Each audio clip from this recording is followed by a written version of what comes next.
Дуудлал номын 73 дахь бүлгийг гаргая. Өнөөдөр бид 73 дахь бүлгийг бүтэн уншина. За Библийг бид хэрвээ харах юм бол Библийн дуудлал номон дээр бас иш үзүүлэг зөгнөлийн номууд дээр бүр тэгж ярих юм бол шинэ гэрээний зарим номнууд дээр ч гэсэн Библийн олон бааtruуд Бурханд эргэлзэж байгаа түүх тохиолдлууд олон гардаг. Бүр маш сонирхолтой түүхийг өнөөдөр бүгд хамтдаа уншина. За ингээд бүгд хамтдаа дуудлалын 73-ыг эхлээд шууд нэг уншчихъя. Энэ нь 1-ээс 28 ишлэл байгаа заа юу. За эхлэхдээ ингэж хэлсэн байгаа. Асафын дуудлал гинэ. Хэний дуудлал гэсэн бэ? Асафын дуудлал. Дуудлал номыг Давид хаан бичсэн гэдгийг бид нар бүгдээр мэднэ. Гэхдээ дуудлалын зарим нэг бүлгүүдийг өөр хүмүүс бичсэн байдаг. Ерөнхий буюу ихэнх ном бүлгүүдийн Давид хаан бичсэн учраас Давид хаан бичсэн гэж тэмдэглэгддэг. За тэгэхээр зарим номнуудын өөр хүмүүс бичсэн байдаг. Тэр тусмаа Асаф гэдэг энэ хүн болохоор дуудлал номон дээр 12 бүлгийг бичсэн байдаг. За хамтдаа бүгд уншъя. Үнэхээр Бурхан Израильд зүрхэн цэвэр хүмүүст сайн билээ. Харин миний хувьд би бараг хөл алдаж, бараг хальтрах шахлаа. Учир нь би хорон муу хүний амжилтыг харан сайрхагчд атаархсан. Учир нь тэд үхэх цагтаа өвчнгүй байдаг бөгөөд тэдний бие нь тарган юм. Тэд бусад хүмүүс шиг зовлонгүй, хүн төрлөختөн шиг гай гамшиггүй. Тиймээс барданл нь тэдний хүзүүний зүйлт болдог. Хүчирхээлийн хувцас тэднийг нүмердэг.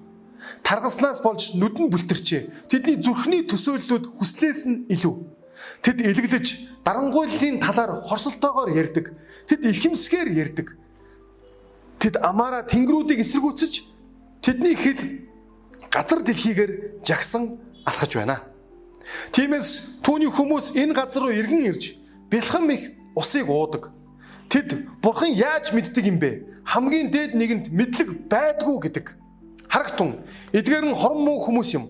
Үргэлж тайвширсан байж тэд эд хөрөнгөө арвижуулсан билээ. Үнэндээ би димэл зүрхээ цэвэр байлгаж гараа гимгүү байдал дотор угаалаа. Учир нь би өдөржин сахилгажуулагдаж өглөө бүр гисгээл хүртдэг байжээ. Хэрвээ би ингэж ярина гэсэн бол харагтун би таны хүүхдүүдийн үе удмаас урах байсан. Үүнийг ойлгохоор бодох үед минь надад маш төвөгтэй байсан. Бөгөөд энэ нь намайг Бурханы ариун газарт орох үе хүртэл үргэлжлэвэ. Тэгэхэд л би тэдний эцсийг ухаарсан. Үнэндээ та тэднийг халтргаатай газар байлгасан юм. Та тэднийг мөхөл рүү хайсан. Тэд хоромхон зур ингэж сүрэх гэж тэд гинтийн аимшгаар бүр мөсөн сүйтгэгдсэн билээ. Эзэн хүн зүүднээс сэрдэг шиг та тэднийг сэрэн дүр төрхийг нь үл ойшооно. Миний зүрх сэтгэл гашуудахад би дотроо цоо хатгагдан мэдрэмжгүй, хайхрамжгүй байв. Би таны өмнө адгуус амтлан шиг л байсан. Гэсэн ч би үргэлж тантай хамт байна. Та баруун гараас минь барьсан юм. Та намайг өөрийн зөвлгөөгөөр удирдах, хожим намайг сүр жавхланд угтан авна. Тэнгэр танаас гадна надад хэн байгаа вэ? Танаас өөр юу ч газар дээр би хүсдэггүй. Махан бие ба зүрх минь үгүй болж, харин Бурхан бол мөнхөд зүрхний минь хүч болон миний хов юм. Учир нь харагтун танаас хол буй хүмүүс сүнэх болно. Танд итгэлгүй бүгдийг та устгасан билээ. Харин Бурханд ойр байх нь надад сайн. Таны бүх үйлсийг тунгалахын тулд би Бурхан эзнийг өөрийн хорогдох газар болгосон гэж хэлсэн.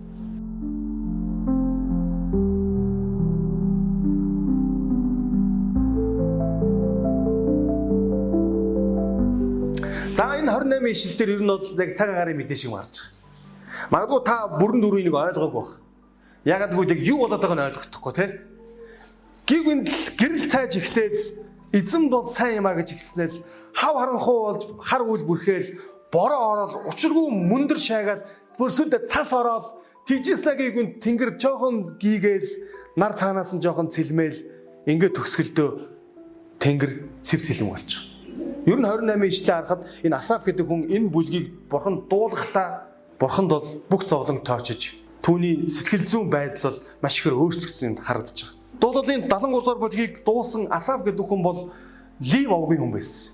Лив ов гэдэг бол Израилийн 12 овгоос үе удмаараа өвөг дээдсэр Бурханд сонгогдож үйлчилдэг ийм тахилчийн овг байсан байна. Тэгэхээр Асаф бол өөрөө Лив овгийн тахилчийн үр удамтай байсан байна.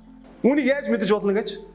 Асафыг бид нар харах юм бол Асаф дуулалын 73 дугаар бүлгийн 17 дугаар ишлэлээр хэлэхдээ Энэ нь намайг Бурхны ариун газарт орох үе хүртэл үргэлжлэв гэж хэлж байгаа. Бурхны ариун газар гэж юу хэлж байгаа юм? Энэ бол ариун асрыг хэлдэг байсан байна. Энэ асар майханд орох зөвшөөрөлтөд нэг л төрлийн хүн байдаг. Тэр нь юм бэ? Тахилч. Энгийн хүн, ард хүн хизээч тийшээ орохыг зөвшөөрдөг. Тэгэхээр Асаф гэдэг хүн дуудлын 73 дугаар бүлгийн 1-р эшлэл, 2-р эшлэл, 3-р эшлэл, 4, 5, 6, 7, 8, 9, 10, 11, 12, 13, 14, 15, 16, 17 дугаар эшлэл хүртлээр буюу эзний ариун асар руу орох хүртлээр түүний зүрсгэл дотор юу байсан бэ? Эргэлзээ байсан. Юу эргэлзэж байсан бэ?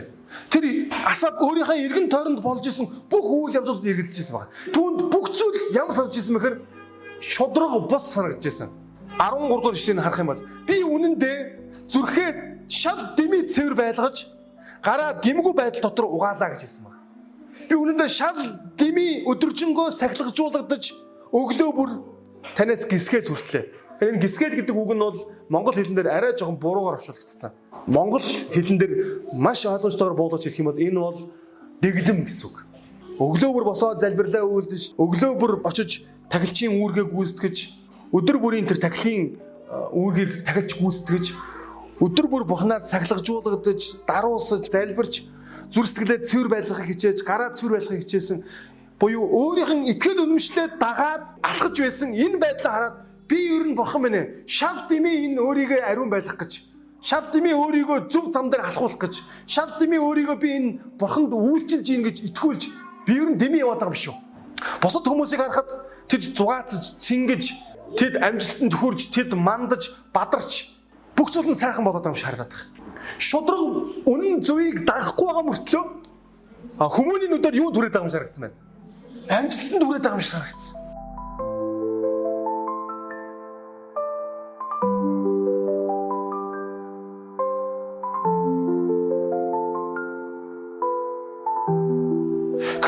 Номын бүгдээр 1-р очиод 3-р эшлэл дээр үгж хэлсэн мэхээр тэрээр урсгал усны дэргэд тарьсан мод адил билээ. Тэр мод цагтаа үр жимсээ ургуулдаг бөгөөд навчсан ч хатдаггүй тэр хүний үүс бүх нь үлзийтэй гэж хэлсэн. Монголоор үүс бүр нь үлзийтэй байна гэдэг чинь маш гоё ерөөл шүү дээ. Ерөөс амьдралынх нь бүх зүйл цэцэглэж бүх зүйл нь сайхан болно гэсэн үг байхгүй.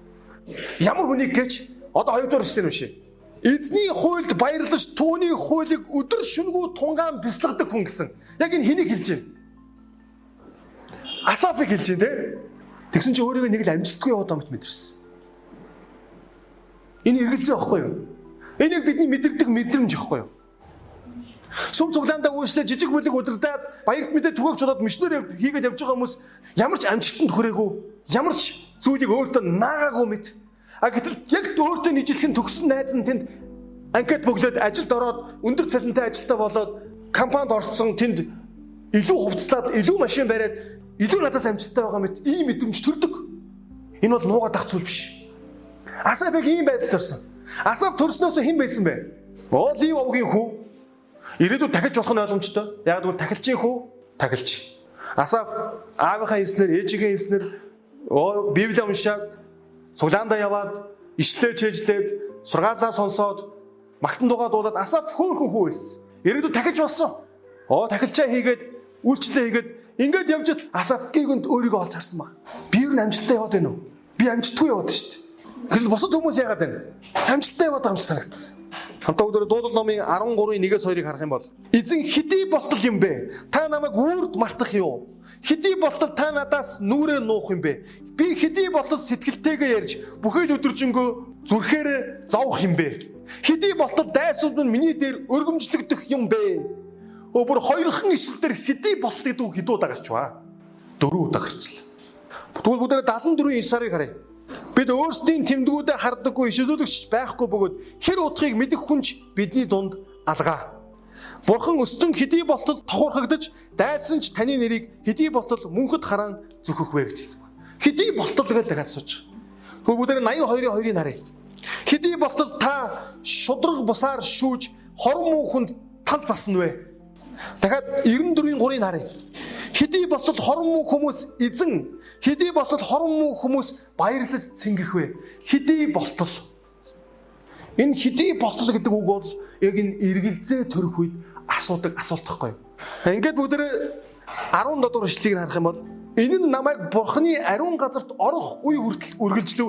Тэгэхэд л би тэдний эцсийг нь ухаарсан гэж хэлж байгаа. Амен.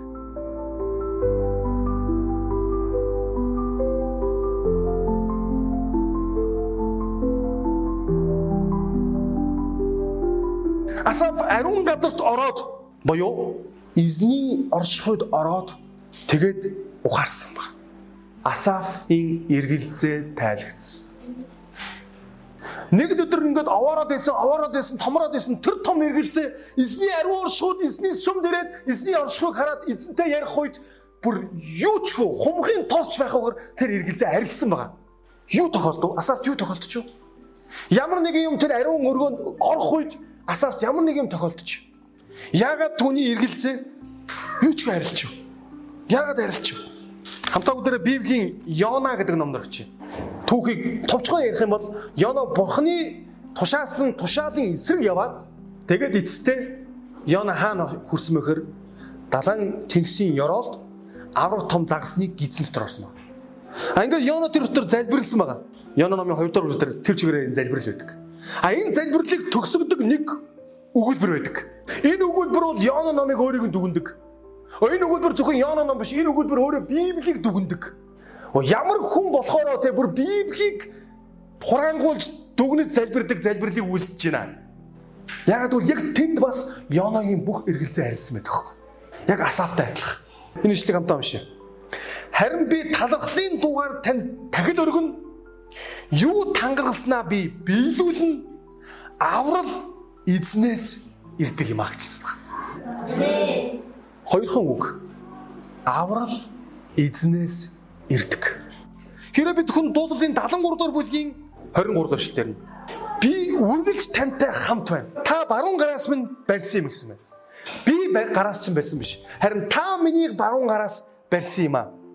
Та намайг өөрийн зөвлөгөөгөөр удирдах, хожиг намайг сүр жавхландаа угтан авнаа. Тэнгэрт танаас өөр надад хэн байгаа вэ? Танаас өөр газар дээр би юу хүсэх вэ? Махан бие минь зүрх минь үгүй болж болно гэж. Бүр энэ бие минь ингээд үгүй болчих болно. Харин Бурхан бол мөнхөд миний хүч болон миний хувь юм аа. Танаас хол буй бүх хүмүүс сонин, итгэлгүй бүх хүмүүс устан. Харин Бурханд ойр байх юм бол та миний хорогдох газар болно гэсэн. Энэ нь юу гэсэн үг вэхээр өмнө бид нэр зураг авахдаа зөвхөн урдталтай байгаа зураг авдаг байсан тийм үү? Гэхдээ панорама гэдэг энэ шинэ технологи гарснаар бид нар 360 градусаа камерын дээр буулгах болцоотой болсон. Тэгэхээр эзний ариун өргөөнд орсон Асаф, аврал загсыг гисэнд орсон Йона хоёр Бурханыг яаж олж харсан бэ гэхээр панорамаар олж харсан баг. Бурханы төлөвлөгөөг, Бурханы үйлсийг панорамаар харсан. Би бол энэ панорама гэдэг технологиг хамгийн анх Йона, Асаф хоёр нээсэн гэж ойлгодог. Итгэлийнхэн камерын дээр.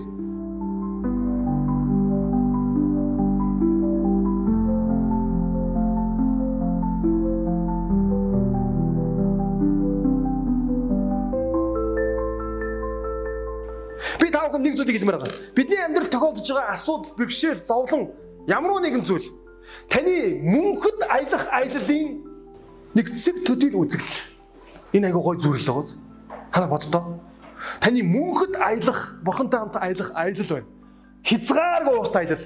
Тэр аяллалын дунд байгаа нэгэн цэг үзэгдэл бол таны магадгүй бэрхшээл, таны сэтгэлээр унах байдал, таны ганцаардал, таны бусдад үл хүлээн зөвшөөрөгдсөн гадуурхагдал, зүрх сэтгэл чинь мэдэрсэн тэр шаналл, уйтар гоник. Бусад хүмүүс хажууд чинь амжилтанд хүрээд жаргаад харин та тэнд орхигдсон мөлт. Тэгээд таны аманд байгаа ганцхан асуулт хэдий болтол гэж асууж байгаа. Энэ асуулт бол таны мөнхөд Бурхантай аялах тэр панорама аяллалын өчүүхэн нэг хором цэг төдий үзэгдэл юм аа. Асаф өөрийгөө ямар агуу дуудлага, ямар агуу үйлчлэл хийж байгаа юм бэ гэдгийг эзний ариун өргөөнд буюу ариун асарт ороод мэдэрсэн. Амен. Бидний амьдрал бол цацраг, бид эхлэлтэй гэхдээ бидний ирээдүй бол төгсгөлгүй. Мөнхөд Бурхантай. Энэ төгсгөлгүй урт шугамын нэг хэсгийн хэрчмийг бид нар энэ дэлхий дээр өнгөрөөж байгаа. Магадгүй далайн ус гэдэг энэ их том далайн магадгүй та нэгдгийн шангаар шанагдаж болох юм. Тэр нэгдгийн шангаар шанагдсан ус бол энэ дэлхий дээрх амьдрал. За өдөр хасъя. Далай тэнгисээс хасах нэг шанага. Цаана юу үлдэх вэ? Далай л үлдэн тий. Тэр нь бидний мөнхөд бурхантай амьдрах амьдрал. Тэгэхээр мөнхөд бурхантай амьдрах амьдралаа нэг шанаг устаа зүрж болохгүй үстэй. Тэгэхээр энэ шанаг ус буюу энэ хэрчим амьдралд хэн нэгэн танаас илүү гараад, илүү голоод, илүү амжилтанд хүрээд, илүү сайхан амьдраад, илүү сайхныг идлээд хийгээд бүтээгээд явж байгаа мэдрэмж төрж болох юм аа. Гэхдээ бид хэрчмээр амьдралаа дүгнж, эсвэл зүүрлэж, үнэлж огтхонч болохгүй.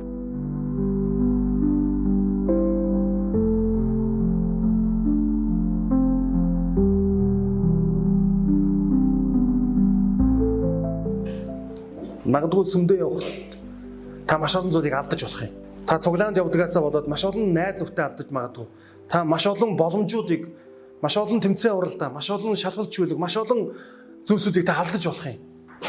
Магадгүй та цуглаандаа явсаар итгэлээ сагснаар, итгэлийнхаа зарчмыг хадгалснаар олон бизнес, олон боломж, олон амжилт, нэр төр, алдар, гавьяа, шагнал олон зүйлийг алдаж болох юм. Гэхдээ тэр алдаад байгаа зүйл чинь зөвхөн энэ дэлхий дээр үлдэх богинохон хэрчим. Далаагаас хасхан шанаг ус, тэнцүү, далай. Тэгэхээр Асаф үүнийг л ойлгосон байгаа. Асаф үүнийг ойлгоод дахиж бурханд гоншгонхоо байсан. Ягаад гэвэл таны үйлс бүхэн мөнхөд үлзийтэй байна. Яг л дуудлын 1-р бүлгийн 2-3 дээр хэлсэн байдаг. Хэдий бодол гэдэг асуултыг асууж болно. Тэгэхээр нэг л зүйлийг ойлгох хэрэгтэй. Бид мөнхийн хувь тавилангийн төлөө алхдаг. Бидний хөөх ёстой эрх ашиг бол мөнхийн эрх ашиг байх ёстой. Хүмүүс ярьдаг. Нэг амьдрын нэг л үхэн. Ийм дуу хүртэл гарцсан те. Үгүй. Бид нэг л амьдрахгүй. Бид мөнхөд амьдрна. Харин эсэргээр нэг л үхэх биш. Та мөнхөд үхэх ийм аюул байдаг. Мөнхөд үхэх. Яагаад Йона аврал эзнээс ирдэг гэж хэлсэн юм бол? Яагаад Асаф тэр бүх эргэлзээг зайлуулад 28 дугаар ишлэл дээр эзэн бол миний хорогдох газар гэж хэлсэн юм бол? Яагаад бол энэ хоёр баатар, энэ хоёр Библийн дүр хоёулаа тэд өөрсдийгөө мөнхийн зорилгыг харж алхаж байгаа гэдгийг ойлгосон. Та өндөр модон дээр суугаад, модны оройд ирхний мөчр дээр суугаад тэгээд мөчрийг чинь чөтгөр хөрөөдөж ирнэ гэж бодъё. Хөрөөцөр эцсийн мөчөд тэр мөчрийг таслах хүртэл модон дээрээ суусаар байхыг итгэл гэж хэлж байгаа. Энэ бол эргэлзээгүй итгэл. Хэдий энэ мод тасарч унсан ч гэсэн бурхан намайг унгаахгүй. Хэдий би унсан ч гэсэн бурхан намайг өхүүлэхгүй гэж итгэх нь юу вэ? Эргэлзээгүй итгэл байгаа юм шүү, тийм үү?